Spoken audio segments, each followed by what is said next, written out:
सरकार बड़ घोषणा एही दिन राज्य चाषी को मिलिबो सीएम किसान टंका।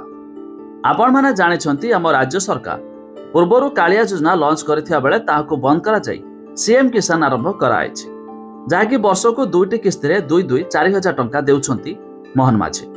तेबे एबे खूब शीघ्र आसीबाकू जाउछि 2,000 टंका सीएम किसान योजना रे।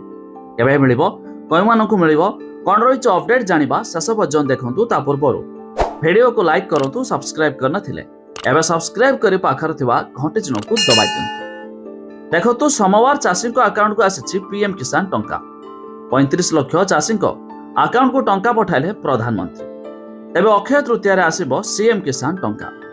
देशर 9 कोटी 8 लाख चाषी को अकाउंट को डीबीटी जरिया रे प्रधानमंत्री पठाइछथि 22,000 कोटी टंका। तेबे पीएम किसान योजना रे चाषी को अकाउंट को आसीछि टंका। या छडा आगामी अक्षय तृतीया रे आसीबो सीएम किसान टंका। चाषी को अकाउंट को सीएम किसान अर्थ पठाइबे मुख्यमंत्री। नुआखाई रे सीएम किसान योजना रे चाषी को अकाउंट 1,000 टंका लेखाए पठा जायतिला। तबे पीएम किसान रे चाषी को अकाउंट को आसीछि टंका।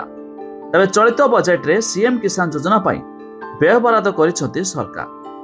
तबे पीएम किसान बाबद रे वर्ष को 3टी किस्ती रे 2,000 टंका लेखाए मोट 6,000 टंका मिलुथिया बेले एबे सीएम किसान योजना रे वर्ष को 2टी किस्ती रे 2,000 लेखाए मिलुछि 4,000 टंका। वर्तमान सीएम किसान योजना रे 45 लाख रु अधिक चाषी शामिल होइथिया बेले पीएम किसान रे चाषी संख्या प्राय 35 लाख छुईछि। तबे जदि आपण माने भाबुथबे केउ मानकु मिलिबो या छडा केबे मिलिबो, तबे जानि रखंतु आगामी अक्षय तृतीया रहिछि एप्रिल मास 30 तारिख रे, जाकी एही दिन सीएम किसान रो 2,000 आसीबाकू जाउछि।